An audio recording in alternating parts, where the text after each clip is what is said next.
So we went out to a birthday dinner for me the other night. So it has like my wife and kids are there, my parents are there, and then my brother and his family. And so we're eating and drinking and, you know, having a good time and shit. But then because I've been posting those videos recently about me having dyslexia and some of my early schooling and whatever, and apparently my mom also watches some of my videos, which I wasn't totally aware of. So anyway, she brings this note I left her back in the day, whereas basically I wrote her a note saying, picture takings tomorrow, I want to wake up early and cut my hair.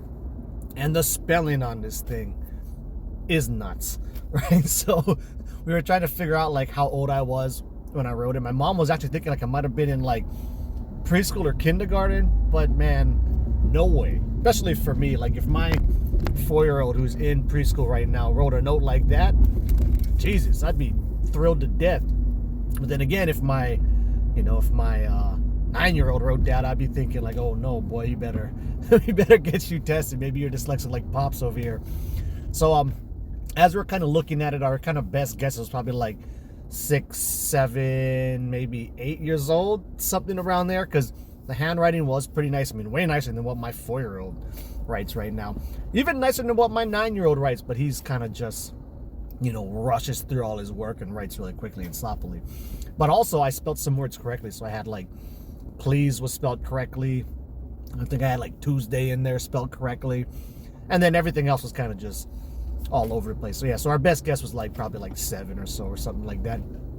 I'll post a picture of that note in this post if you guys want to see it. But then also, so it got us, you know, we're already talking about, I was asking my mom, like, when did you guys start to realize something was potentially up with me, right? Because in preschool, I ended up getting held back and got to do an extra year of it. And then by first grade, you know, I take the actual test to figure out if I am dyslexic. Comes back, yes, very much so. And then I went to some special school designed, you know, around teaching kids with that disability. So I was trying to see I asked my mom, like, you know, when did all this really come into light? Because, you know, in preschool, well, you are definitely learning, you know, letters and, you know, how to make a letter and whatnot. Still, like, I don't know, was my dyslexia showing through that strong already that they could figure it out?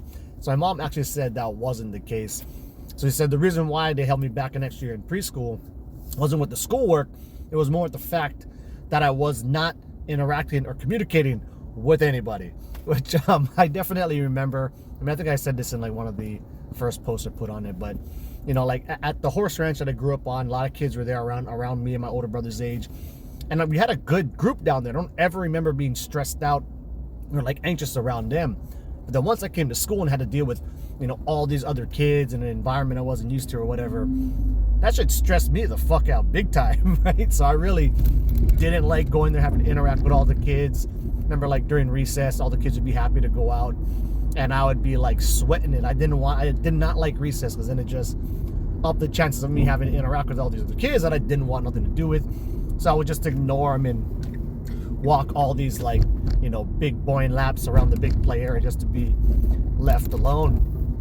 And something else I also brought up in the first video I kind of posted on this was, I thought in my second year when I ended up meeting one of my best friends in that grade, I thought by that point I was done, you know, like ignoring everybody and walking silent laps around the play area.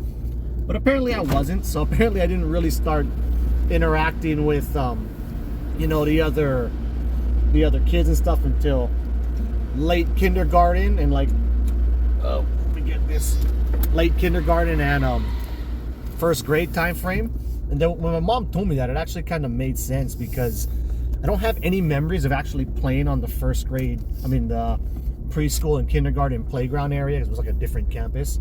But then by the time I get to first grade, I remember a lot of playing around over there and stuff. Like I remember, this was probably just because I was a year older than everybody else, but we used to do like these races, you know, like run from one side of the play area to the other side, or run around the street and run back.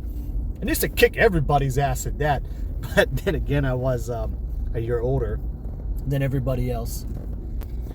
And that is actually something that I still totally deal with nowadays, where, you know, I definitely still have some level of like full-blown social anxiety when I'm meeting with people to talk and, you know, mingle and do whatever it is I have to do. Now, of course, I've learned how to deal with it, you know, part of my job and shit, and then just having friends and stuff, you know, requires some level of social interaction.